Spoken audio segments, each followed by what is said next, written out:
Doctor అదే ప్రయాణంలో ఇంకా నాకు ఎన్నో స్పీడ్ బ్రేకర్లు నాకు ఒక మంచి చేయూతనిచ్చి ముందుకు నడిపిన ప్రాజెక్ట్ సిఇఓ శ్రీదేవి మేడం గారికి కూడా హృదయపూర్వకమైన ధన్యవాదాలు చెబుతూ మన సామ ఈ కారుణ్య సమూహం సభ్యులందరికీ కూడా హృదయపూర్వకమైన ధన్యవాదాలు చెబుతూ ప్రతిరోజు కొంత జ్ఞానాన్ని తీసుకుంటూ మనం ప్రయాణం చేస్తున్నాం. అదే భాగంలో నిన్న సమస్య ఆధ్యాత్మిక పరిష్కారానికి కావాల్సిన కొన్ని విన్నాము, ఇంకొన్ని ఈరోజు మనం వింటున్నాము. అంటే సమస్యలు అనేవి భూమి మీద ఎంతోమందికి ఉంటాయి, కానీ అది ఆధ్యాత్మిక కోణంలో ఎట్లా చూడాలి ఆ సమస్యను అనేది మనం నిన్న కొన్ని విన్నాము.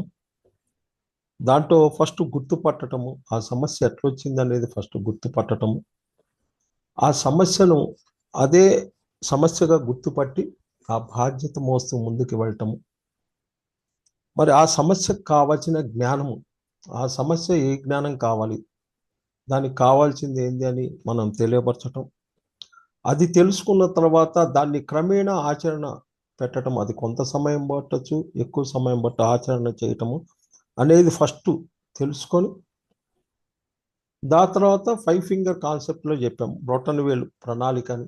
దానికి ఒక ప్రణాళిక వేసుకోవటం, మరి దానిని నిజాయితీగా వర్క్ చేయటం, ఏం చేసాం అదే పనిగా దాని మీద ఫోకస్ పెట్టాలి.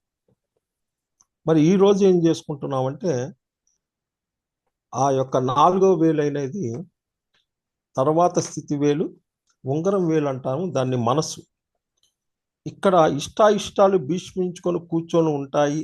దానివల్ల ఇక్కడ ఎన్ని అవకాశాలు ఉన్నప్పటికీ మనకు మనసుకు నచ్చినట్టు లేనట్లయితే సహజంగా అడుగు ముందుకు పడదు. మనకు నచ్చినట్టు కనుక లేకపోతే అడుగు ముందుకు పడదు, ముందుకి పడదు.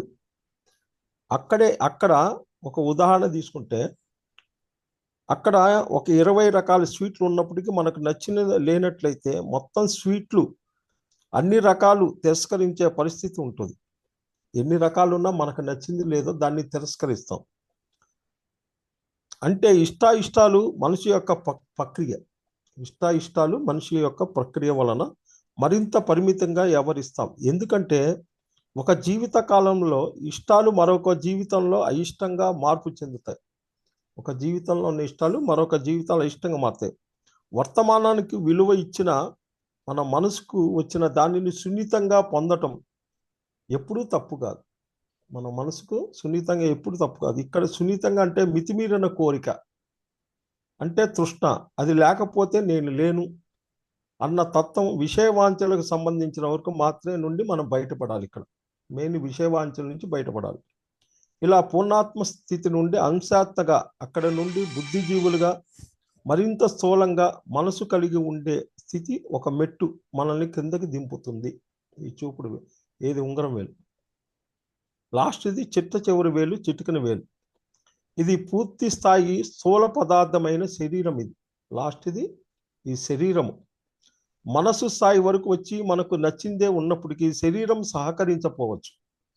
ఏదన్నా చేయాలంటే శరీరం సహకరించవచ్చు. అలా శరీరం సహకరించిన స్థితిలో ఉన్నదాన్నే ఒప్పుకోవాల్సి ఉంటుంది, ఒప్పుకోవాలి. నిజానికి ఈ స్థూల శరీరంలోనికి వచ్చాము అంటే ఒక పంజరంలో చిక్కుకున్నట్టే. ఈ శరీరంలో మనం వచ్చామంటే ఒక పంజరంలో మనం చిక్కుకున్నట్లే. ఆత్మస్థితిలో పోలిస్తే శరీరం అసలు కొరకానిది. ఆత్మస్థితిలో వస్తే శరీరం కొరకానిది, కానీ శరీరం వల్ల శరీరానికి ఉంది. శరీరం విలువ శరీరానికి ఉంది.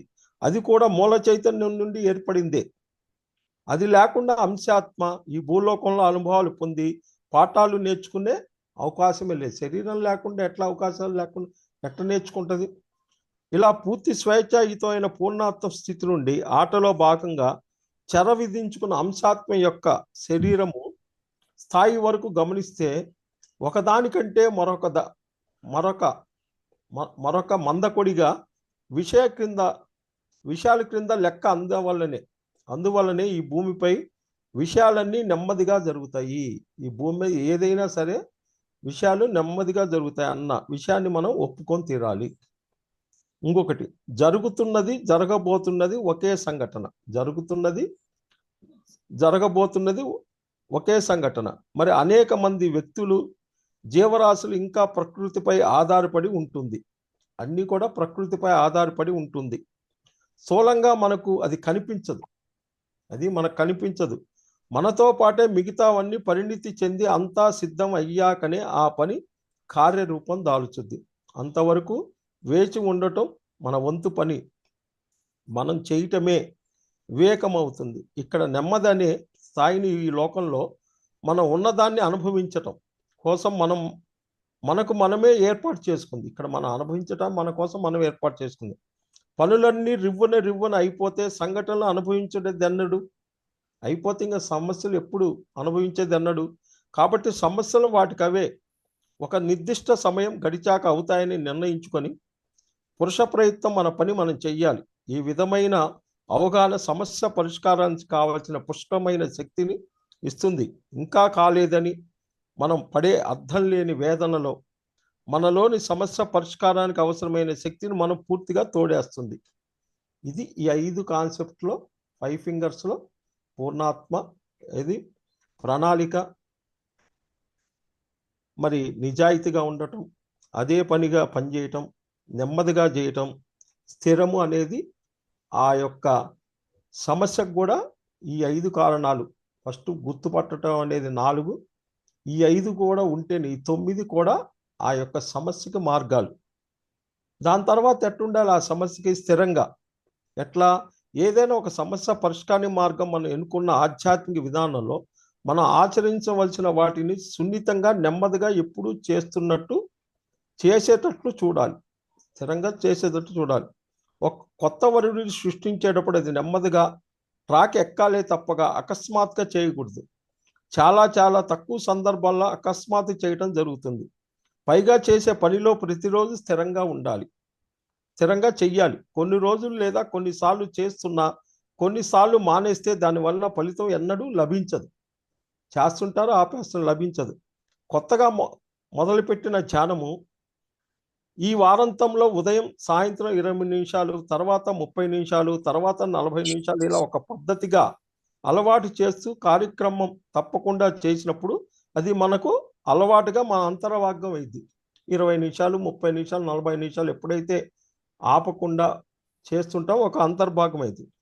ప్రతిరోజు ప్రణాళికబద్ధంగా చేస్తున్న పనిలో ఆటుపోట్లు రాకుండా చూసుకోవాలి. అందుకే సర్వసాధారణంగా మండల దీక్ష అని పెట్టడం జరిగింది.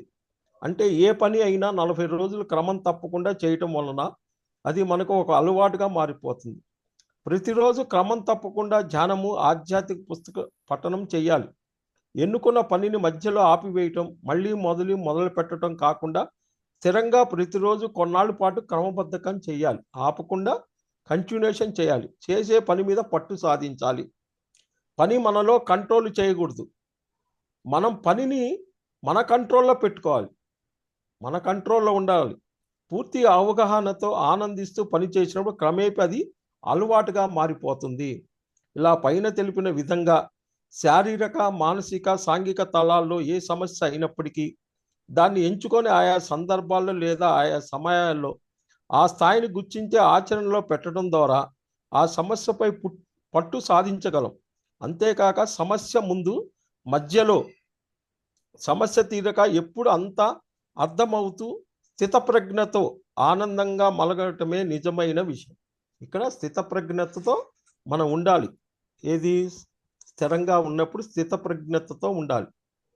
ఇంకొకటి ఉంది, ఈ సమస్యకి డైనమిక్ స్టాటిస్టిక్స్. మనం ఎదుర్కొనే ప్రతి ఘటనలో, ప్రతి విషయంలో మార్పు చెందనివి స్టాటిస్టిక్స్, మార్పు చెందేవి. డైనమిక్ 2 ధృవాలు ఉంటాయి. ఒక సమస్యను పరిష్కరించేటప్పుడు ఆ రెండిట్లో ఎప్పుడు ఏది అవసరమో దాన్ని వాడగలగాలి. డైనమిక్ కావాలా, స్టాటిక్స్ కావాలా? ఉదాహరణకు, అందరు ఆధ్యాత్మిక శాస్త్రవేత్త పుస్తకాలు ఎప్పుడూ చదువుతూ ఉండాలి. ఒక మాస్టర్ పుస్తకాలు పూర్తయిన తర్వాతే వేరే మాస్టర్ పుస్తకాలు చదవటం అనేది డైనమిజంలో కూడుకున్నది. మేము ఫలానా మాస్టర్ పుస్తకాలే చదువుతాం, వేరేవి చదవటం అనేది స్థిర అభిప్రాయంలోకి రాదు. ఒకళ్ళే చదువుతామంటే కుదరదు. ఒకళ్ళు అయిపోయిన తర్వాత ఒకళ్ళు కంటిన్యూషన్ చదవాలి. అదేవిధంగా మాంసాహారం పాపాహారం భూతదయ కలిగి ఉండాలి అనే సాధారణ విషయం అర్థం చేసుకున్న తర్వాత స్థిరంగా అభిప్రాయంపై నిలబడగాలి. అంతా తెలిసిన తర్వాత నిలబడగలగాలి. ఏముందని ఎన్ని రకాలు చెప్పినట్టుగా మన స్థిరమైన పట్టు వెడనాడకూడదు. అదేవిధంగా సమాజంలో పుట్టక నుండి ఏవైతే మూఢనమ్మకాలు అలవాట్లు పనులు ఉపయోగం ఉన్నా లేకున్నా చేసుకుంటూ వెళ్తామో వాటికి ఒకసారి చేయవలసి వస్తుంది. అక్కడ డైనమిజం ఉండాలి. ఒకసారి అవసరమైతే చెయ్యాలి, లేకపోతే అక్కడ డైనమిజం ఉండాలి. చేసినట్టు కూడా ఉండకుండా అక్కడ ఉండి మళ్ళీ డైనమిజంలోకి వెళ్ళిపోవాలి. దాని తర్వాత తెర ముందు తెర వెనక. ఇదేంటి ఆ సమస్యకి మన సమస్యలు పరిష్కరించే ప్రయత్నం ఆత్మస్థాయిని బట్టి ముందు మన వరకు మనం అంతరంగంగా పూర్తి స్వేచ్ఛ పొందాలి. సందర్భాన్ని బట్టి సమయాన్ని బయటికి ఎలా ప్రవర్తించే అంతరంగంగా పూర్తి నిశ్చలతంగా ఉండాలి. ఒక సముద్రం నడిమధ్యలో నిశ్చలంగా ఎట్టుంటో అట్లా ఉండాలి. ఇది ఒక రకంగా సాధారణ వ్యక్తుల కోణంలో నుండి చూస్తే చెరచాటు వ్యవహారమే. అన్ని సమస్యలు పూర్తిగా విప్పి చెప్పి కొండబద్దలు కొట్టినట్టు చేయడానికి వీలు కాకపోవచ్చు. కొన్ని చెప్పటానికి ఇప్పుడు కొన్ని ఉన్నాయి. మీకు కొన్ని గ్రూప్లో చెప్పచ్చు, కొన్ని తెర వెనకాల మాట్లాడాలి, కొన్ని గ్రూప్లో మాట్లాడచ్చు, కొన్ని మాట్లాడకూడదు. దీనికల్లా ప్రధాన కారణం వేరు అవగాహన స్థాయిలో అటువంటి సందర్భాల్లో. దాంట్లో సుమతి శతకం చెప్పారు, తానవ్వక తప్పించుకు తిరుగువాడు ధన్యుడు సుమతి. ఏం చెప్పారు? నొప్పించక తానవ్వక తప్పించుకొని తిరుగువాడు ధన్యుడు సుమతి అన్నది తప్పక ఆచరించవలసి వస్తుంది. మరి తెరచాటు వ్యవహారం నచ్చదు అంటే కుదరదు. అక్కడ ధర్మం అధర్మం అయి కూర్చున్నప్పుడు అశ్వత్థామ అథం కుంజర అనవలసిందే. అశ్వత్థామ అథం కుంజర అనవలసిందే. అది మన ఆత్మ ప్రయాణంలో భాగమే. ముళ్ళును ముళ్ళుతోనే తీయాలనే సామెత తెలిసిందే కదా. ఇది తెరచాటు. అదృష్టం దురదృష్టం. ఇక్కడ ఈ సమస్యలకు వచ్చినప్పుడు ఇవన్నీ ఉంటాయి. సమస్య పరిష్కారంలో బాగా చాలా మంది అదృష్టం కలిసి వస్తే అవుతుంది, ఎదురు చూడటం సహజం. నిజానికి అదృష్టం అనేది ఈ భూమి మీద లేదు. అదృష్టం ఆ ప్లస్ దృష్టం. దృష్టం అంటే కనిపించేది, నీ కంటికి కనిపించేది దృష్టం. అదృష్టం అంటే నీ కంటికి కనిపించనిది. కనిపించింది ఈ రెండు ఉన్నాయి. అంతేకాని అదృష్టం అంటే మనకి ఏదో అనాయచితంగా కలిసి వస్తుంది అనుకోవటం మూర్ఖత్వం అయింది. చేయవలసింది చేస్తే పొందవలసింది పొందుతాం అనేది మూల సూత్రం. ఈరోజు అకస్మాత్తుగా కలిసి వచ్చిందంటే దాని వెనుక గతంలో మనం చేసింది ఏదో తప్పక ఉంటుంది. గతంలో మనం చేసింది ఉంటుంది. దురదృష్టం అనేది కూడా లేదు. మంచి చేస్తే మంచి పొందుతాం, చెడు చేస్తే చెడు పొందుతాం. ఈ సందర్భంలో మనం గుర్తు చేసుకోవడానికి లోక నానుడి నుండి తెలియకుండా కోల్పోతే కలిసి వస్తుంది, తెలిసి కోల్పోతే రెట్టింపు అవుతుంది. కాబట్టి అదృష్టం కలిసి వస్తే జరుగుతుందని ఎదురు చూడటం అజ్ఞానం అవుతుంది. ఆ ధోరణి ఉన్నంతకాలం సమస్యల పరిష్కారం ఒక అంగుళం కూడా ముందుకు కదలదు. మన సమస్యను మనమే పరిష్కరించుకోవాలని దృఢనిశ్చయంతో జ్ఞానంతో మనం ముందు సాగి మనం అంత కర్తవ్యం పూర్తి చేసినప్పుడు సమస్య అట్లే పరిష్కారం అవుతుంది. బయట వారికి అది అదృష్టంగా కనిపించవచ్చు, కనపడకపోవచ్చు, కానీ మనకు మాత్రమే తెలుస్తుంది అది మన కష్టం యొక్క ఫలితమే. వాళ్ళ కానరాపైన మన కష్టం యొక్క ఫలితమే. ఇక్కడ నిస్సహాయత. అలాగే నాకు ఎవరు సహాయం చేయరు, నన్ను అందరూ వ్యతిరేకించే వాళ్ళే, ఏం చేసినా నేను ఉన్న పరిస్థితుల్లో చెయ్యాలి, నేను ఒంటరి వాడిని అనుకోవటం కూడా ఒక పెద్ద ముసుగు మాత్రమే. ఇది ఒక నిస్సహాయ కింద ముసుగు మాత్రమే. ఇటువంటి వారి కోసం తామర పువ్వు ఉద్భవించింది అని చెప్పవచ్చు. ఎందుకు పనికిరానట్లు అసలు కాలు కూడా పెట్టలేని బురద నుండి ఎంతో అందమైన తామర పువ్వు ఉద్భవిస్తుంది. అది నెట్ట నిలువుగా. అదేవిధంగా మనం ఎంత నిస్సహాయతతో ఉన్నదానికి కూడా ఎప్పుడు ఒక పరిష్కారం ఉంటుంది. మనకు ఒక పరిష్కారం ఉంటుంది. మనం అవతల వాళ్ళ అజ్ఞానంపై కారణాన్ని మోపి మనల్ని చూసుకోకపోవటం వల్లనే ఆ స్థితిలో కోరకపోయి రోజులు నెలలు గడిపేస్తూ ఉంటాం. నిజానికి అది మనం ఏరుకోరి సృష్టించుకున్న వాస్తవమే. ఈ ప్రపంచంలో ఆధ్యాత్మికను ప్రాపంచికను కలిపి జీవించే ప్రతి వ్యక్తి ఒంటరివాడే. ప్రతిసారి చెప్పడం, నా పేరు బికారి నా దారి ఎడారి అంటాడు ఆ పాట. ఒక కోణంలో చూస్తే కాబట్టి ముందు ఈ భావన వదిలి వ్యక్తిగతంగా చేయాల్సిన వాటిపై తీవ్ర శ్రద్ధ చూపాలి. స్థాయి మార్పు. నెక్స్ట్, ఎప్పటికప్పుడు మన జీవితంలో సమాజంలో జరుగుతున్న మార్పులకు అనుగుణంగా మనం నేర్చుకోవటంలోనూ అవగాహనలోనూ మార్పులు చేర్పులు చేసుకోవాలి. మనం ఎదుగుతున్న టైంలో మార్పులు చేసుకోవాలి. ఎప్పటికప్పుడు మన ఆత్మ ప్రగతిని బట్టి పరిపూర్ణతో తర్వాత మెట్టును అందుకోకుండా ఉన్న దాంట్లో ఎన్ని సవరణలు చేసినా సమస్య నుండి బయటపడలేము. మనకు మాత్రమే అర్థమవుతూ జ్ఞాన అనుభవంలో కానీ అంతరాత ప్రబోధంగానే ఒకసారి కేవలం మన భావం బట్టి కూడా ఉన్న విషయాలు నయానా భయానా మనమే ఆచరణలోకి తీసుకోవాలి. నయానా భయానని ఆచరణలో తీసుకోవాలి. మొదట్లో అది కుటుంబంలో వాళ్ళకి సమాజానికి అర్థం కావచ్చు. నయనా భయానలో కుటుంబం వాళ్ళకి అర్థం కావచ్చు. కానీ ఆచరణలో పెట్టి ఫలితం కనిపించాక అందరూ మనం వెనక ఉంటారు. అదంతా అయిపోయిన తర్వాత అందరూ మనం వెనక ఉంటారు. కాబట్టి ఆ స్థాయి మార్పును గురించి మార్పు చేర్పులు తెచ్చినప్పుడే దానికి ముడిపడి ఉన్న భావ్య సమస్య ముందుకి కలుగుతుంది. ఇది ఈ తెర ముందు తెర వెనకాల నిస్సహాయత, దాని తర్వాత వచ్చి స్థిరముగా ఉండటము, డైనమిక్ స్టాటిస్టిక్గా ఉండాలి సమస్యకి. తెర ముందు తెర వెనకాల అదృష్టం దురదృష్టము, నిస్థాయిత స్థాయి మార్పులు ఏది పరిష్కారానికి వీటికి కూడా ఉండి అసలు ఈ యొక్క సమస్యకి ఇక్కడికి వచ్చిన వాళ్ళు ఒక పేషెంట్ గురించి నేర్చుకున్నాం. ఆమె పేరు రేఖ. నేను ధ్యానంలో మొదలుపెట్టి 8 సంవత్సరాలైంది. నాకు ప్రతి విషయాన్ని తేలిగ్గా తీసుకునే స్వభావం ఉండేది. ఏ విషయాన్ని తేలిగ్గా తీసుకోవటం అనేది నేను చాలా గొప్ప విషయంగా భావించేదాన్ని. తేలిగ్గా తీసుకోవటం ఆమె పెద్ద ఇదేది. నాకన్నా సీనియర్ మాస్టర్లు నన్ను దగ్గరగా గమనించిన వాళ్ళు నాకు ఎప్పుడు చెప్తుండేవాళ్ళు, మీరు సీరియస్నెస్ అనే గుణాన్ని అలవాటు చేసుకోవాలి అని. కానీ నేను దాన్ని కూడా సీరియస్నెస్ తీసుకోలేదు. నాకు సీరియస్నెస్ లేకపోవడం వల్ల ప్రస్తుతం మేము ఆర్థిక సమస్యలు ఎదుర్కొంటున్నాము.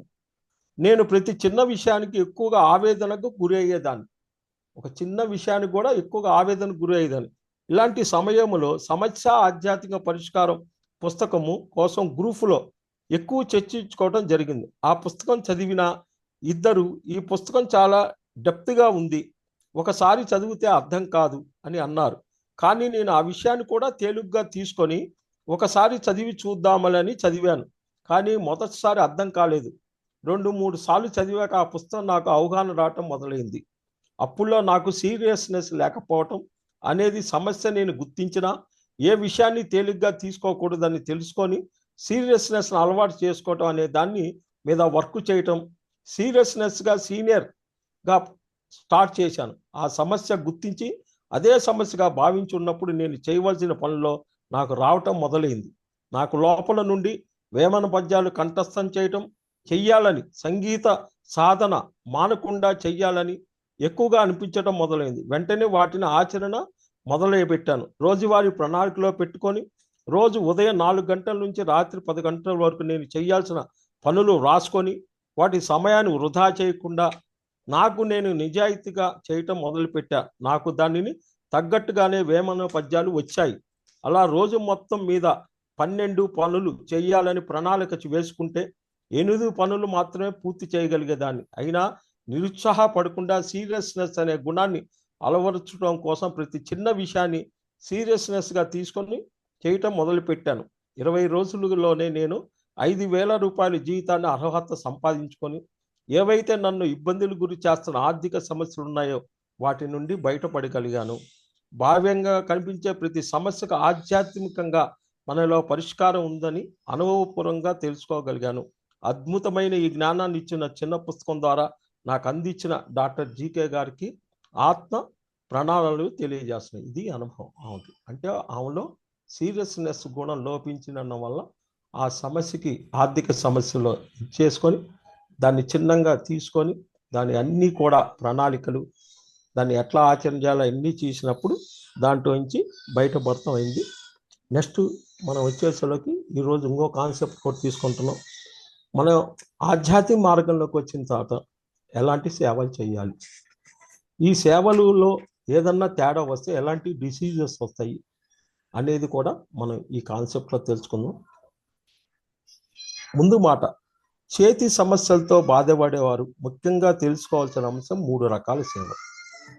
చేతుల సమస్యలతో బాధపడేవారు తెలుసుకోవాల్సింది 3 రకాల సేవలు ఇవ్వటం అనగానే అందరికీ వెంటనే గుర్తుకొచ్చేది సేవ. చేతులకు వచ్చేవి ఇవ్వటం అనే సేవ. అయితే ఈ సేవ అంటే ఏమిటి, దానికి ఎందుకు చేయాలి, దానిలో రకరకాల ఆత్మస్థాయిని బట్టి ఏ సేవ ఎవరు చేయాలి అన్న ఆధ్యాత్మిక సూక్తులను ఈ పుస్తకంలో వివరించడం జరిగింది. ఏంటి అసలు ఆ సేవలు ఏంటి, ఎందుకు వస్తుంది ఆ డీసీ? 3 రకాల సేవలు. ఒకనొక వ్యక్తి ఫలాపేక్ష రహితంగా మరో వ్యక్తికి యొక్క శారీరక, మానసికంగా, బుద్ధి మరి ఆధ్యాత్మిక తలాల్లో ఆనందాన్ని లేదా ఉన్నతిని వెసులుబాటు కలిగించటానికి మనం సేవగా పేర్కొంటాం. అంటే వాడి ఉన్నతి కోసం చేసేదే సేవగా పేర్కొంటాం. మనం ఏదైతే కావాలనుకుంటున్నామో దాన్ని ముందు ఇతరులకి చెయ్యాలి. నీకు ఏదైతే కావాలో ముందు ఇతరులకి చెయ్యాలి అన్న సూక్తి ప్రకారం ఇతరులకు చేస్తే మనం వచ్చేదే అదే దానికే వస్తుంది అన్న ప్రకృతి ధర్మాన్ని అర్థం చేసుకొని ప్రతి ఆత్మ సేవలోకి అడుగు పెడుతుంది. నువ్వేది ఇస్తే అది వస్తుందని ఆత్మ దాంట్లో అడుగు పెడుతుంది. ఆత్మ యొక్క పరిణితిని బట్టి సేవ అనేది 3 రకాలుగా ఉంటుంది. ఆత్మ తొలి స్థాయి నుండి పూర్తి పరిపక్వ స్థితికి వెళ్ళేటప్పుడు సేవ చేసే విధానంలోగా పూర్తిగా మార్పు వస్తుంది. ఈ భూమి మీదకి వచ్చి ఆత్మ పరిపూర్ణంగా ఎదగటానికి 3 రకాల సేవలు ఉంటాయి. ఒక దాని అవసరములో మరొక దానిని చేసినట్లయితే వారు నడిచే దారిలో వేరే గోతులు తీసుకునే పరిస్థితి నిజంగా తలెత్తుంది. ఏది చెయ్యాలో తెలియదు, ఒక దాని బదులు ఇంకోటి చేస్తే ఏం చేస్తుంది, నిజంగా గోతులు తీసుకునే పరిస్థితులు ఏర్పడతాయి. కాబట్టి ఈ 3 రకాల సేవల గురించి వివరంగా తెలుసుకుందాం. ఫస్ట్ది సాంఘిక సేవ. ఏంటి సాంఘిక సేవ అంటే, ఇది అందరికీ బాగా తెలిసిందే. ఈ భూమండలంపై నిత్య జరిగే అన్నదానం, భూదానం, గోదానం, వస్త్రదానం, విద్యాదానం, గృహదానం ఇలా అన్నిట్లో ఒక వ్యక్తి వేరొక వ్యక్తికి లేదా సమూహానికి తిండి, బట్ట, ఇల్లు సంబంధించిన దానాలు మాత్రమే చేసి ఆ రోజు, ఆ నెల లేదా ఆ జీవిత కాలానికి మాత్రం ఉపయోగపడే సహకారం చేస్తూ ఉంటారు. అయితే ఇది కేవలం శరీరాన్ని, మనసుకు మాత్రం తృప్తిపరుస్తుంది.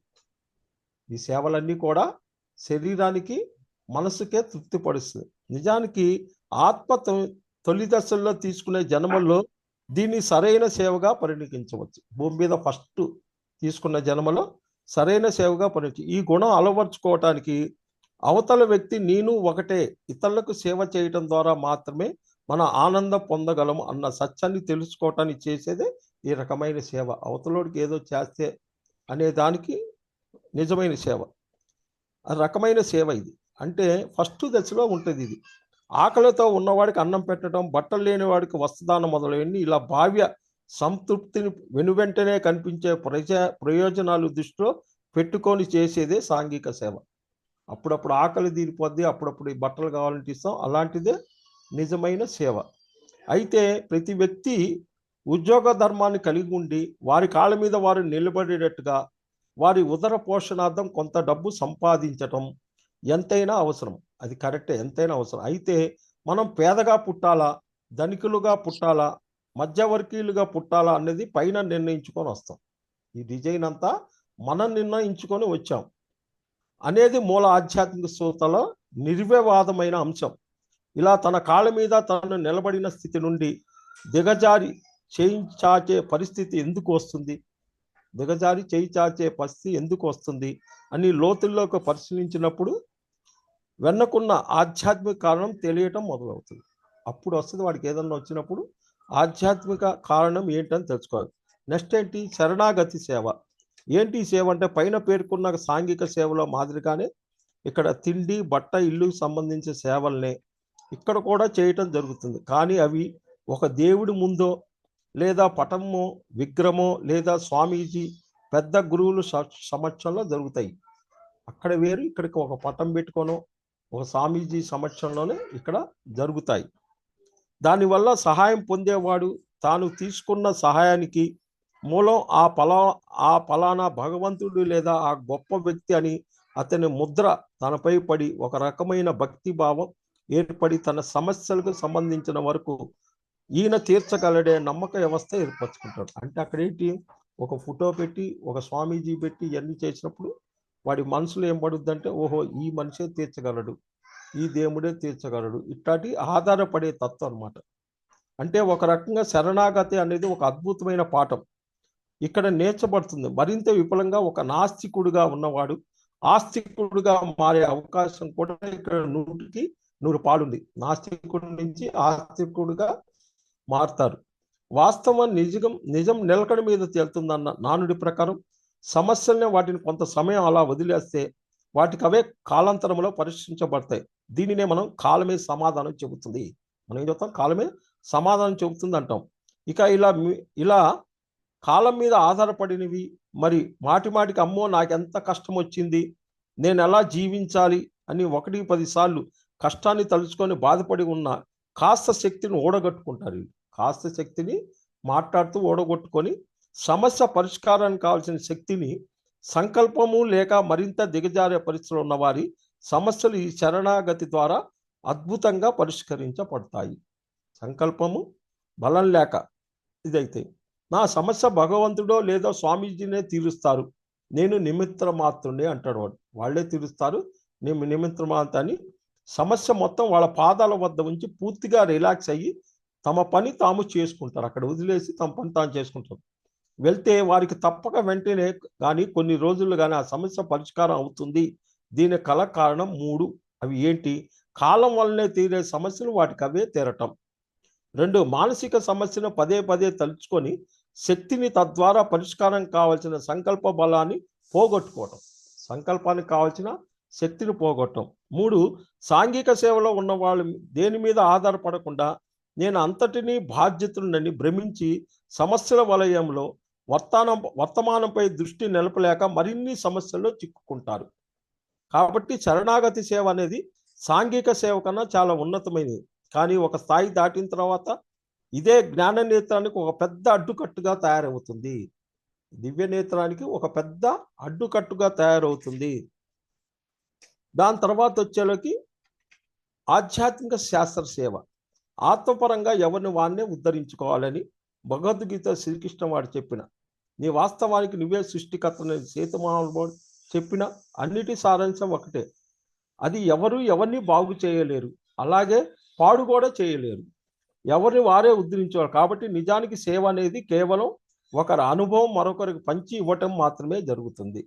ఒకరి అనుభవం ఇంకొకరు పంచి ఇవ్వటమే. ఈ భూమిపై అనే అద్భుత పాఠశాలలోకి మన ఆనందం కోసం వచ్చాం. దానిలో భాగంగా ఆనందంలో మన గొప్ప అనుభూతిని, ఆత్మానుభూతిని ఇతరులు పంచుకోవటం వల్ల అది రెట్టింపు అవుతుంది. మన ఆనందాన్ని ఇతరులతో పంచుకోవటం వల్ల రెట్టింపు అవుతుంది. ఇలా కేవలం ఆత్మపరమైన అనుభవాలు, మధుర స్మృతులు చెప్పటానికి మాత్రమే మన వాక్కు అనేది ఇవ్వబడింది. మన వాక్యం ఏమిచ్చింది? ఇలాంటి మధుర స్మృతులు, మంచి అనుభవాలు చెప్పటానికి మీకు వాక్యం ఇవ్వబడింది. ఇలా మనకు తెలిసిన జ్ఞాన మార్గాన్ని, ఆత్మ అనుభవాన్ని ఇతరులకే తెలియజేసి వ్యక్తిగత ఆత్మ పరిణతికి లేదా సమాజ ఆత్మ పరిణతికి ఉపయోగపడటానికే ఈ ఆధ్యాత్మిక సేవగా నిర్వహించవచ్చు. ఇక్కడ తిండి, బట్ట, ఇల్లు ప్రస్తావనే ఉండదు. ఇక్కడ ఈ సేవలోకి వచ్చి గురువు శరణాగతుల ప్రస్తావన అసలు ఉండదు. పై వారెవరో మనకు చేస్తారన్న ఆలోచన తానుగా ఉండదు. ధ్యానం చెయ్యి, జ్ఞానం సంపాదించు, అది నీకు ముక్తిని ప్రసాదిస్తుంది. ధ్యానం చెయ్యి, జ్ఞానం సంపాదించు, అదే నీకు ముక్తిని ప్రసాదిస్తుంది అంటది ఆధ్యాత్మిక సేవ. ముక్తి అంటే ఏంటి? ఇక్కడ ముక్తి అంటే అన్ని రోగాల నుండి, అన్ని సమస్యల నుండి, బాధల నుండి విముక్తి. ఈ జన్మ ఆఖరి జన్మ ఈ పూర్ణాత్మ స్థాయి చేరేంత వరకు అని అర్థం. చేసుకున్నవాడికి చేసుకున్నంత మహాదేవ, చేసుకున్నవాడికి చేసుకున్నంత మహాదేవ చందన్న. ఇతరులు ఎప్పుడు కేవలం వాళ్ళ అనుభవాలు వివరించి మార్గాన్ని చూపగలరు. దాన్ని అనుసరించి వారిలాగే సాధన చేస్తే పొందవలసింది పొందుతాం. వాళ్ళ అనుభవాలు చెబుతారు, నువ్వు వారిలాగా సాధన చేస్తే అనుభవాలు పొందుతాం అన్న సత్యం బోధపడుతుంది. ఒకానొక స్థితిలో చెందిన ఆత్మ జన్మ పరంపరలో ఆఖరి దశలో చేసేదే సేవ, ఆధ్యాత్మిక శాస్త్ర సేవ. జీసస్, శ్రీకృష్ణుడు, బుద్ధుడు వంటి మహానుభావులు తాము బ్రతికి ఉన్నంత కాలము భౌతికంగా ఎన్నో మహిమలు చేసినప్పటికీ వారి తదనంతరం ఏమిచ్చారు? కేవలం ఆత్మజ్ఞానం అనే ఒక బైబిల్ రూపంలో, ఒక భగవద్గీత రూపంలో, అష్టాంగ మార్గంలో ఇచ్చి వెళ్ళారే తప్ప జీవించటానికి తాత్కాలికమైన భౌతిక శరీరానికి అవసరమైన వస్తువులు సమకూర్చి వెళ్ళలేదు. ఒక జ్ఞానానికి సంబంధించారు కానీ భౌతికమైన వస్తువులు వాళ్ళు ఏమి ఇక్కడ ఇవ్వాల. ఎందుకంటే వారికి తెలుసు ఆత్మజ్ఞానం మాత్రమే వ్యక్తికి అన్ని పరిస్థితుల్లో అండగా ఉండగలదు. వాళ్ళకి తెలుసు ఆత్మజ్ఞానమే అన్ని పరిస్థితులు అండగా ఉండగలదు అని. కాబట్టి వారు తాము అందించగలిగిన ఆధ్యాత్మిక శాస్త్ర సేవ మాత్రమే చేసి పరమందించారు. మనం కూడా వారి మార్గంలోనే ప్రయాణించుదాం. ఆధ్యాత్మిక శాస్త్రవేత్తలు ఎవరైతే ఈ భూమి మీద పరిపూర్ణత సాధించారని మనం చెప్పుకుంటున్నామో, భగవంతులుగా కొలుస్తూ ఉన్నామో, వారందరూ కూడా గొప్ప ఆధ్యాత్మిక శాస్త్రవేత్తలే ఒకప్పుడు. వారి జీవితాల్లో జన్మ పరంపరలో ఎన్నో సాధన చేసి సర్వాత్మ స్థాయికి వెళ్ళిన తర్వాత ఎన్ని అద్భుతాలు సృష్టించే శక్తి ఉన్నప్పటికీ కూడా తాము చివరి దశలో ఆఖరి జన్మలో కేవలం జ్ఞాన ప్రచారానికి లేదా జ్ఞాన ఉపదేశాన్ని మాత్రమే వెరసి ఉన్నత లోకాలకు వెళ్ళిచ్చారు. వాళ్ళు ఇచ్చింది జ్ఞాన ప్రచారానికి, జ్ఞాన ఉపదేశాన్ని మాత్రం వెరసి ఉన్నత లోకాలకు వెళ్ళారు. అటువంటి జీసస్ క్రైస్ట్, బైబిల్, జొరాస్ట్రయర్, అల్లా, ఖురాను, శ్రీకృష్ణుడు, భగవద్గీత ఎవరు వాళ్ళని తీసుకున్న వారి ఆఖరి జన్మలో జ్ఞాన ప్రచారాన్ని మాత్రమే చేయటం జరిగింది. ఇక్కడ మన ఆనందాన్ని మనం పొందుతూ మన తోటి వ్యక్తులను లేదా సంఘంలోను సమాజంలోను ఆధ్యాత్మిక విలువలను పెంపొందించడానికి మన సహాయ సహకారాలు అందించడం అనేది మన గురించి మనం చేసుకునేది అనే విషయం అర్థం చేసుకొని చేరాలి. ఏదైనా మన కోసం మనం చేసుకుంటాం. ఎందుకంటే జీసస్ క్రైస్ట్ చెప్పినట్టుగా మనం ఏదైతే కావాలనుకుంటున్నామో దానిని ఇతరులకి పంచి ఇవ్వాలి అన్న విషయాన్ని బట్టి మన ఆధ్యాత్మిక విజ్ఞానం కావాలనుకున్నప్పుడు, పైనుంచి మనం సహాయం కావాలని అనుకున్నప్పుడు మన స్థాయిలో మనం ఇతరులకు చేయగలిగేది మన అనుభవాన్ని పంచి ఇవ్వటం మాత్రమే. మనం ఇతరులుగా ఏమైనా మన అనుభవాన్ని పంచి ఇవ్వటానికి ఆధ్యాత్మిక శాస్త్ర సేవ అన్నది ఎలా చేయాలి? దీని ద్వారా మనం మరింత నేర్చుకోవటం లేదా ఇతరుల యొక్క ఆధ్యాత్మిక అభివృద్ధికి తోడ్పడటం జరుగుతుంది.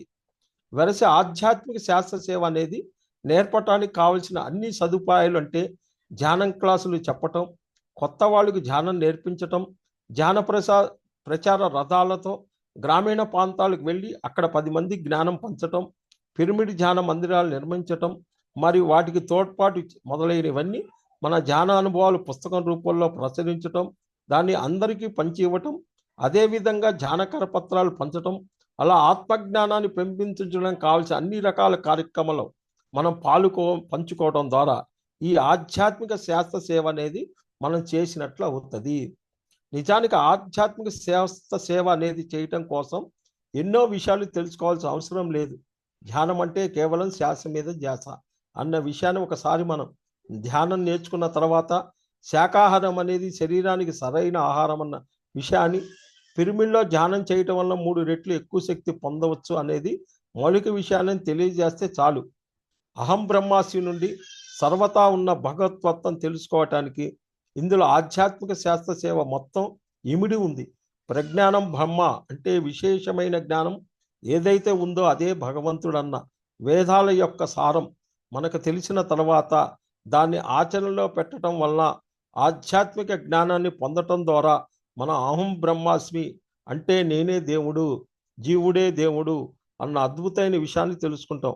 ఒకసారి మనమే భగవంతులు అన్న విషయం మనకు తెలిసిన తర్వాత సర్వం లిఖితం బ్రహ్మ అంటే సర్వ బ్రహ్మమయం అనేది గ్రహించాలి. అంటే ప్రతి ఒక్క వస్తువు, ప్రతి ఒక్క పదార్థం భగవతత్వమే అన్న విషయాన్ని తెలుసుకోవాల్సిన అవసరం ఎంతైనా ఉంది. దాని ద్వారా తత్వమసి అంటే నేనేదో నువ్వు అదే అన్న విషయాన్ని తెలియజేయాల్సి ఉంటుంది. కాబట్టి నేను భగవంతుడు అన్న స్థాయి నుండి అంతా భగవతత్వం అన్న స్థాయికి చేరుకోవటం కోసం మనం జరిపే ప్రధానమైన కార్యక్రమమే ఆధ్యాత్మిక శాస్త్ర సేవ. సర్వతా వ్యాపించి ఉన్నాం. ఏదైతే గొప్ప విషయాన్ని మనం పొందామో అటువంటి గొప్ప విషయాలు మనలోని జాలి, దయ, ప్రేమ, కరుణ అన్న భావాలతో ఎంతగానో పెంపొందించబడతాయి.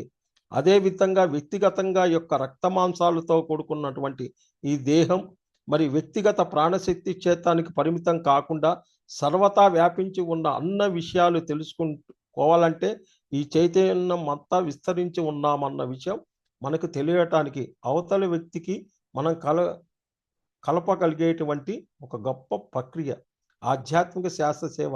ఇతరులు ఇది ఇతరులు ధ్యానానుభవాలు తెలుసుకొని మన ధ్యానానుభవాలు వారికి తెలియజేసి జ్ఞానాన్ని ఒకరు ఇచ్చుకోవటం ద్వారానే జరుగుతుంది. ఈ జీవితం అనే నాటకములో ఆధ్యాత్మిక శాస్త్ర సేవ అనేది కూడా ఒక భాగమని గుర్తించి ఎవరైతే తమ ఆఖరి జన్మలో పూర్తిగా ఆధ్యాత్మిక శాస్త్ర సేవకై సమయాన్ని కేటాయించి మునుగు తేలుతారో వారు మాత్రమే తమ ఆఖరి జన్మ చేసుకొని ఇతర పరిధుల్లోకి వెళ్ళే అవకాశం ఉంది అన్న విషయాన్ని ప్రధానంగా గుర్తించాలి. అందువల్లనే ధ్యాన ఆరోగ్యంలో పేషెంట్లతో ముఖ్యంగా కొన్ని అనారోగ్యాలు ఈ ఆధ్యాత్మిక శాస్త్ర సేవ ముడిపడి ఉండదాన్ని గమనించి దీనినే ఒక ప్రధానమైనటువంటి ట్యాబ్లెట్గా ఇది తేవటం జరిగింది.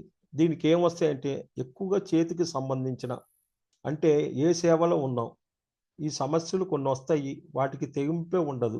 ఆ అనారోగ్యాలు దేనికి వస్తాయంటే చేతికి సంబంధించిన అన్ని సమస్యలు, స్పాండిలైటిస్, భుజము, మరియు నరాలకు సంబంధించిన సమస్యలు ప్రధానంగా పైన తెలిపిన విషయానికి స్థూలంగా ముడిపడి ఉంటాయి. వీటిని ఆయా భాగాల వద్ద మరింత వివరంగా తెలుసుకోవాలి. మెయిన్ చేతులకు సంబంధించింది ఇక్కడ అంటే ఆ సోలు బాగా ఎన్నో జన్మలు వచ్చి ఎన్నో అలాంటి పప్పు ఉప్పు దానాలు చేసి ఆధారపడే దానాలు చేసి వెళ్ళి కూడా ఈ జన్మల్లో ఇంకా అలాంటి స్థితిలో ఉంటే ఈ రకంగా మీకు ఇజ్జైతి ఆత్మ తొలి దశలో తిండి బట్ట ఇల్లు పంచి ఇవ్వటం అనే సేవలో ఉంటుంది. ఆత్మ యొక్క తర్వాత దశల పైన తెలిపిన స్థూల ప్రకృతి సేవలను ఆధ్యాత్మిక వాతావరణం ఆశ్రమాలు మిషనరీలో చేయాలనిపిస్తుంది.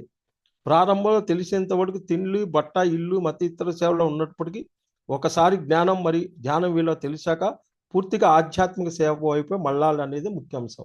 ఇక్కడ ఏంటంటే కర్మయోగంలో నుంచి జ్ఞానయోగంలోకి వచ్చి మళ్ళా కర్మయోగంలోనే చేతి పెడుతుంటారు చాలా మంది. ఇది అసలు తెలవదు. అది ఎందుకు చేయకూడదని మనల్ని వాదన చేస్తారు కానీ దానివల్ల ఏం ప్రాబ్లం వస్తాయని కూడా ఎవరు తెలవదు. సహాయ కార్యక్రమాలు స్థూల ప్రకృతిలో చేసే వారి కర్మల్లో వేలు పెట్టే అధికారం మనకు లేదు. సహాయ కార్యక్రమాల్ని బయట చేసే కార్యక్రమాల్లో స్థూలంగా ప్రకృతిలో చేసే వారి కర్మల్లో వేలు పెట్టే అధికారం మనకు లేదు. తద్వారా వారి కష్టాన్ని మనం తీసుకోవాల్సి వస్తుంది అలాంటి కార్యక్రమాల్లో. ఇది కేవలం పరిణితి చెందే ఆత్మ మాత్రం సంబంధించిన విషయము. పైన తెలిపిన 3 రకాల సేవలు అనేది మరింత వివరంగా అర్థం కావటానికి మా దగ్గర 5 టాబ్లెట్లు కాకుండా పత్రిసార్ది యోగ పరంపర అనేది కాన్సెప్ట్ కూడా వినాలి. దీంట్లో మెయిన్ యోగ పరంపర ఏం చెప్పాడు ఆయన, స్టార్టింగ్ ఏంటి, అసలు మనిషి ఏంటి అనేది ఆ యోగ పరంగా తప్ప చదవాలి. దీనికి మెయిన్ ఏమొస్తుందంటే చేతికి వాడే ఆభరణాలు రాసుకోండి. ఉంగరము, గాజులు, దండ వంకీలు, వాచి, ఫుల్ హ్యాండ్స్తో ఉన్న చొక్కా, మరి చేతి గుండీలు, check book, money purse, hand bag, గరిటెలు, డైనింగ్ టేబుల్ మొదలైన వస్తువులతో వచ్చే పాజిటివ్ నెగిటివ్ అనుభవాలని ఈ దిశ మార్పుడికి సంబంధించినవే. ధ్యానారోగ్య నిష్ఠాతులతో ఇది సంప్రదించాలి. చేతి వేళ నుండి మెడ ప్రాంతం వరకు అంటే చేతిపై వచ్చే చర్మ వ్యాధి, చిన్న కీళ్ల నొప్పులు, చెయ్యి విరగటం, ఫ్రాక్చరు, భుజం కూడా పట్టేయటం, పైకి లేకపోవటం, పక్షవాతంతో భాగంగా ఒక చెయ్యి పూర్తిగా లేకపోవటం అన్నీ కూడా మెడ మరియు చేయి ప్రాంతపు సమస్యలు ప్రధానంగా తెలిపే సేవలో దశలో మార్పు సరైన అవగాహన లేకపోవటం. వాళ్ళు చేసే సేవల్లో సరైన అవగాహన లేక ఈ సమస్యలన్నీ తెచ్చుకుంటాం. ఆత్మ పరిణితిని బట్టి మన గత జన్మలో సంస్కారాన్ని బట్టి ప్రధానంగా మనం ఎటువంటి సేవకు చెందిన వారము గుర్తించి ఆధ్యాత్మిక బుద్ధిని సంపాదించుకున్న మార్పులు వెంటనే శారీరకంగా, మానసికంగా, సాంఘిక స్థాయిలో కూడా సవ్యతని గాడిలో పడటం గమనించవచ్చు. నాకు తెలిసింది సత్యమని మొండికేసి శరత్త భావంలో కూడా కొనసాగటమే అనారోగ్యం. అక్కడ మొండి పట్టుబట్టుకొని కూర్చుంటారు మారు. మరి వ్యక్తిగా తన కాళ్ళ మీద నిలబడటం తొలి స్థాయి, కాళ్ళైతే మరలిస్తాయి. ఆ ఆనందాన్ని, జ్ఞానాన్ని ఇతరులతో ఏకత్వంలో రూపాలు మార్చుకోవటం సేవగా పరిగణించాలి. ఇతరుల నుండి చేసిన సేవా ఫలాన్ని ఆశించటం అంటే మన నుండి మనకు ఆశించటమే అన్న హాస్యాపదం విషయంగా మనకు అర్థమైనప్పుడు సరైన సేవలోకి మనం నెట్టుకొని పోవాలి. ఇది ఈ సేవల్లో అసలు ఏ స్థాయిలో ఉన్నాము, అసలు మనం ఎన్ని జన్మలైంది ఈ భూమి మీదకి వచ్చి, మనం ఏమి చెయ్యాలి అని చెయ్యకుండా ప్రతి దాంట్లో వేలు పెట్టి ఇట్లాంటి సమస్యలన్నీ తెచ్చుకున్న తర్వాత అవి ఎట్లా వస్తున్నాయి ఏంటని ఎక్కడ తెలుస్తాయి చెప్పండి? బయట కూడా ఎక్కడా దొరకదు. అసలు ఈ సమాచారం అంతా కూడా ఎక్కడా దొరకదు. ఏ వైద్య విధానాల్లో కూడా దీన్ని చెప్పేవాళ్ళు లేరు. కాబట్టి మనం ఈ రకంగా ఇబ్బందులు వస్తున్నాయి అంటే మనం వెనువెంటనే మార్చుకోవాలి. అంతేగాని అదే పట్టుగా పట్టి అది ఎందుకు చేయకూడదు, వాడికి ఎందుకు దాన ధర్మం చేయకూడదు, వీడికి ఎందుకు చేయకూడదు అని మూర్ఖంతంగా కూర్చున్నా అంటే సమస్యలన్నీ మీద వచ్చి పడతాయి.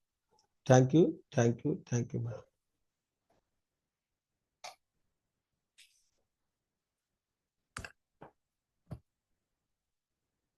Thank you sir. మరి ఫ్రెండ్స్, ఈరోజు మన కారుణ్య సమూహంలో సమస్యకు మరి ఆధ్యాత్మిక మార్గాలు అనేటువంటి ఈ చక్కటి స్వాధ్యాయంలో భాగంగా మరి ఎన్నో విషయాలు తెలుసుకున్నాం మై డియర్ ఫ్రెండ్స్. మరి ముఖ్యంగా ఏ సమస్యనైనా మొట్టమొదటిగా గుర్తించడం అనేది తెలుసుకోవాలి. తర్వాత అందులో అసలు ప్రైమరీ ఇష్యూ ఏంటి అనేది తెలుసుకోవాలి. దాని తర్వాత దానికి సంబంధించినటువంటి జ్ఞానాన్ని తీసుకోవాలి. దాని తర్వాత తీసుకున్నటువంటి ఆ యొక్క జ్ఞానాన్ని మనము ఆచరించడం అనేది చాలా చాలా ఇంపార్టెంట్ మై డియర్ ఫ్రెండ్స్. అయితే ఈ ఆచరణ విషయంలోకి వచ్చేసరికి మళ్ళా అందులో కొన్ని స్టెప్స్ ఉన్నాయన్నమాట.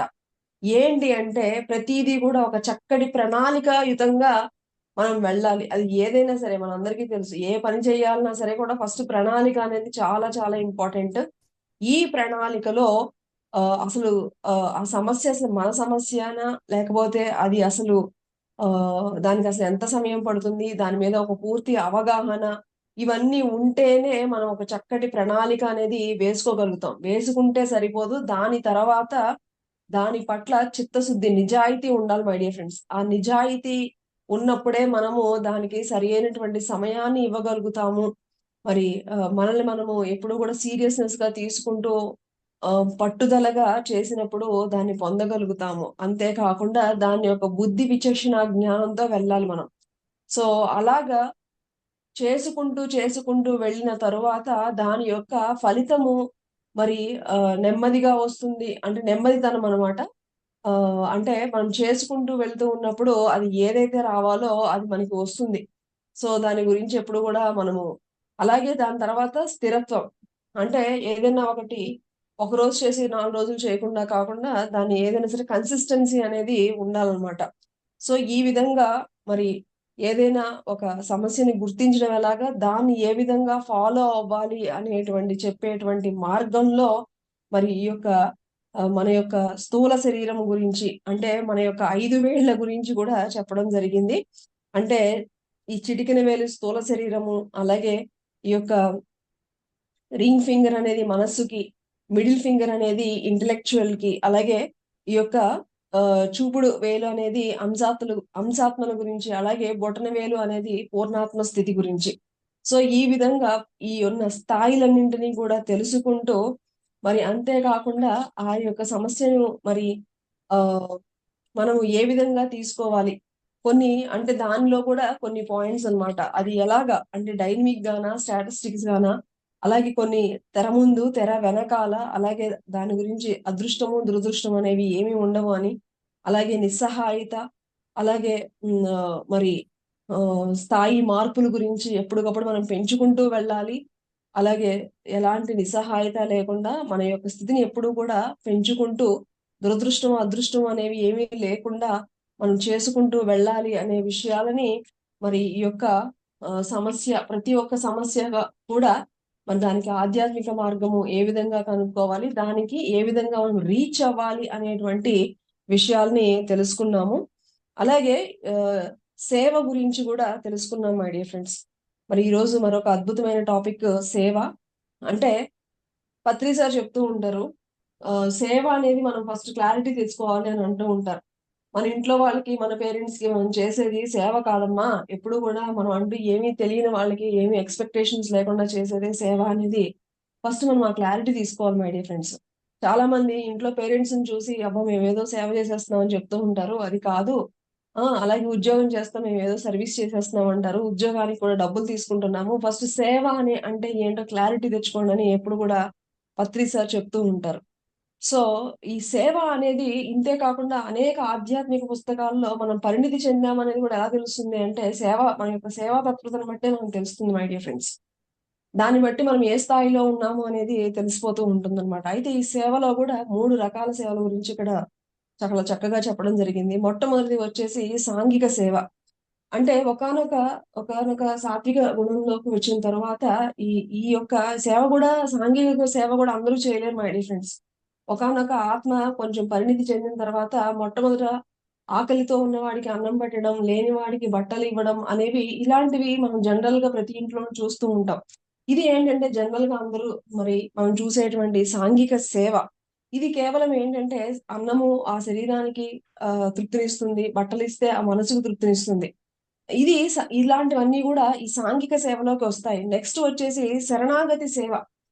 అంటే చూడండి మనం టెంపుల్స్‌కి వాటిలకి వెళ్లి మనం ఏదో ఎక్స్‌పెక్ట్ చేస్తూ ఉంటాం. భగవంతుడికి ఇది చేస్తే నాకు ఈ ఈ యొక్క ఇది చేస్తే నాకు ఇదొస్తుంది అనుకుని మరి గురువుల దగ్గర, దేవుళ్ళ దగ్గర ఏవో ఎక్స్‌పెక్టేషన్స్‌తో మనము వాళ్ళ దగ్గర నుంచి శరణాగతిని పొందడానికి చేసేటువంటి సేవలు అనేవి చాలా చూస్తూ ఉంటాం మనం జనరల్‌గా. సో, ఇది రెండో రకం సేవ అన్నమాట.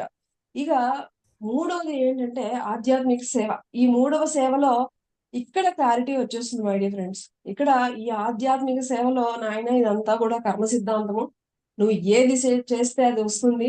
నువ్వు మంచి చేస్తే మంచి, చెడు చేస్తే చెడు. ఎవరు నిన్ను నువ్వే క్రియేట్ చేసుకుంటున్నావు. You create your own reality అని ఇక్కడికొచ్చిన తర్వాత అసలు ఆధ్యాత్మిక సేవ అంటే ఏంటనేది ఇక్కడ తెలుసుకుంటాం మై డియర్ ఫ్రెండ్స్ మనం. అసలైనటువంటి సేవ ఒక ఆత్మకి మరి జన్మలు ఆహ్, వాళ్ళకి ఆత్మోన్నతికి ఉపయోగించేటువంటి జ్ఞానాన్ని ఇస్తున్నావా? ధ్యానాన్ని పంచుతున్నావా? అనేది ఇక్కడ అసలైనటువంటి ఆధ్యాత్మిక సేవ అనేది ఇక్కడ స్టార్ట్ అవుతుంది. మరి ఆధ్యాత్మిక సేవ గురించి తెలుసుకున్నాము. అలాగే ముక్తి గురించి తెలుసుకున్నాం మై డియర్ ఫ్రెండ్స్. ఇక్కడ ముక్తి అంటే గనక మరి ఆహ్, శైశవాత్మల నుంచి పూర్ణాత్మ స్థితికి వెళ్ళడమే ముక్తి అని ఇక్కడ చెప్పడం జరిగింది. అంతే కాకుండా పత్రి సార్ చెప్తూ ఉంటారు ఎప్పుడు ఇంకొక పాయింట్. ఇక్కడ ముక్తి అనేది మనము ఏ నుంచి జెడ్‌కి వెళ్తూ ఉండేటువంటి ఈ స్థాయిలో ఏ నుంచి బికెళ్ళామనుకోండి. ఏ నుంచి మనకు ముక్తొచ్చినట్టు. బి నుంచి సికెళ్ళామనుకోండి. బి నుంచి ముక్తొచ్చినట్లని పత్రి సారు అలాగా అదొక చక్కటి ఎగ్జాంపుల్ గూడా మనకి ఎన్నో సార్లు చెప్పడం జరిగింది. అలాగే ఇక్కడ ఎంతోమంది మహానుభావులు, ఆధ్యాత్మిక శాస్త్రవేత్తలు వారంతా తెలుసుకున్న తర్వాత చేసింది ఏంటి అంటే ఈ యొక్క ధ్యాన ప్రచారమే. ఇక్కడ ముక్తి మనకి పత్రి సారు ముక్తి, పరిముక్తి, మహాపరిముక్తి అని గూడా చెప్పడం జరిగింది పత్రి సారయితే.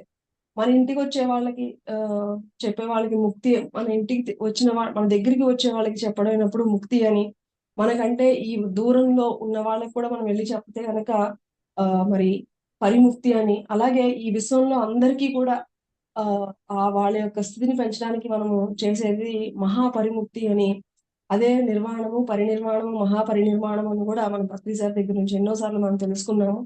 మరి ఈ విధంగా ధ్యానము, స్వాధ్యాయము, సజ్జన సాంగత్యము ఈ విధంగా చేయడం ద్వారా అందరం గూడా ఈ చక్కటి ఈ ముక్తిని పొందడం అనేది అతి సునాయాసంగా జరుగుతుంది మై డియర్ ఫ్రెండ్స్.